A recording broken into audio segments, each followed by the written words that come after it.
I've been hearing a lot of discussion in the vegan community recently about intersectionality. It's fine to look at the commonalities between two different causes without trying to, I think a pro-intersectional vegan approach provides us with an opportunity not only to become better vegan advocates, but also better human beings. I think for me, as somebody who's new to the pro-intersectional vegan approach and somebody who's still learning about intersectionality as a concept, it's good to start from the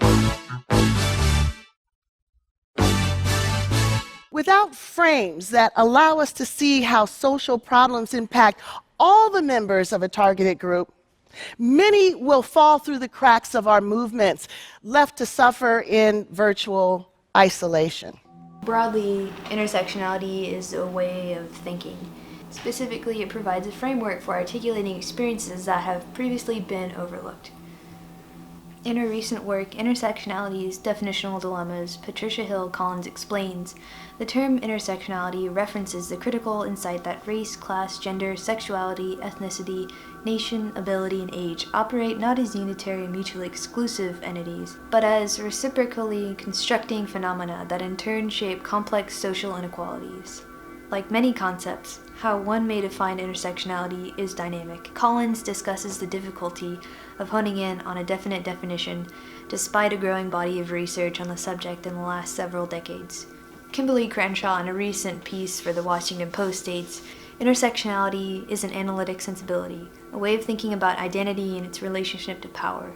Originally articulated on behalf of Black women, the term brought to light the invisibility of many constituents within groups that claim them as members, but often fail to represent them. Crenshaw originally coined the term with regard to the specific erasure of the oppression of Black women in her 1989 piece, Demarginalizing the Intersection of Race and Sex. The framework of intersectionality has provided a language for articulating the experiences of those who live at the center of these overlapping oppressions. A lot of people of color didn't like intersectionality because we thought it was really cool and groundbreaking. We liked it because the term kind of articulated exactly how we've been feeling our whole entire lives. In fact, some don't consider intersectionality an appropriate term to use to describe the connections between oppressions other than race, gender, and perhaps class, because of the term's history as describing the specific experiences of Black women. This is why many vegans opt to use the term pro-intersectional to describe their approach to veganism. By referring to it as pro-intersectionality instead of just intersectionality, I intend to show respect for Dr. Kimberly Crenshaw, who coined the term, and her work, and to remind others that when we apply the concept of intersectionality to the animal rights movement, we shouldn't lose track of why the concept and Dr. Crenshaw's work was originally needed. And in some ways, people have appropriated the term, diluting its origin as a term born out of first-hand experience. Intersectionality has transformed into a synonym for connection. And I think when people start making any type of connection, people are like, oh, that's an intersectional analysis. And I'm like, no, it's just a connection. If it's not rooted particularly in racial critiques or particularly what Black people are saying because it's born out of a Black feminist politic, then it's not intersectionality. It's important to understand the difference between approaching this concept through one's own experience at the intersections of oppressions versus without that first-hand experience. I argue in a lot of my work that intersectionality is pretty much a sensibility of oppressed people. It's something we feel. Core to this pro-intersectional mindset is seeing the political landscape of the world as containing complex systems of oppression, not with clean delineated boundaries, but with fuzzy, overlapping ones. And they intersect and amplify each other. And what we end up ignoring is that oppression does not exist in a vacuum. Oppression actually intersects.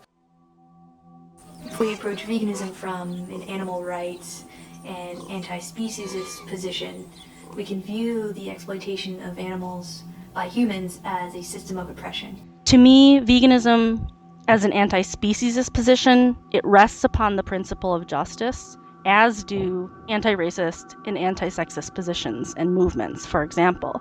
And the mechanisms of non-human animal oppression interact and overlap with human oppression in various ways. Animal for me doesn't only just refer to like literally non-human animals, but also a social category, the undesirable, in air quotes, people are placed into, which in the US, Black people intimately understand what this feels like. A pro-intersectional approach to veganism involves viewing animal oppression as linked with and amplifying other forms of oppression, particularly race and gender. And this approach also lends itself to understanding why veganism as a lifestyle isn't as available to all groups of people. One of the things that I like to do is to start conversations that I don't see happening in other spaces, and also examining the ways in which my own activism is falling short of creating accessibility for everyone. Because if we ultimately want to be the best advocates that we can for animals, then we're going to have to do our level best to to make veganism as accessible, as widely available for people as possible. And I had to reframe my entire approach to activism around what I could do to help people that didn't have the same level of access as me. People have made connections between animal oppression and human oppression before, but often to the detriment of oppressed humans. Saying eating a cow and drinking their milk is the same exact thing as saying owning Black slaves and hanging them. Yes, the second statement was my response to the first statement. I was using it as a comparison.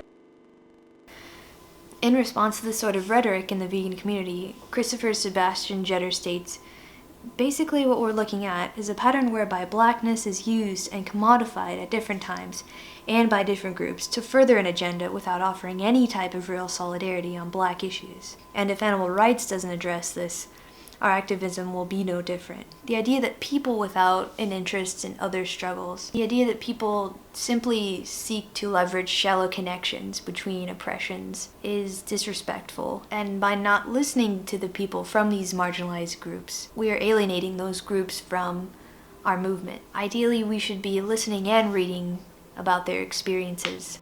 Intersectionality is powerful when oppressed people are articulating the issues.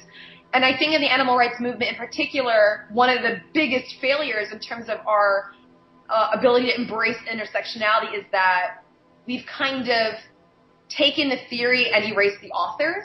And not only should we be listening, we should be standing with them in their time of need. By beginning to engage with pro-intersectional veganism, I've been more able to articulate why certain types of vegan advocacy can be damaging to certain groups of people and act against these types of advocacy. Lacking a sense of empathy, I think, is the most alienating force, no matter the movement. Now that you've been exposed, what should you do now? Start reading and start listening. I'm still learning.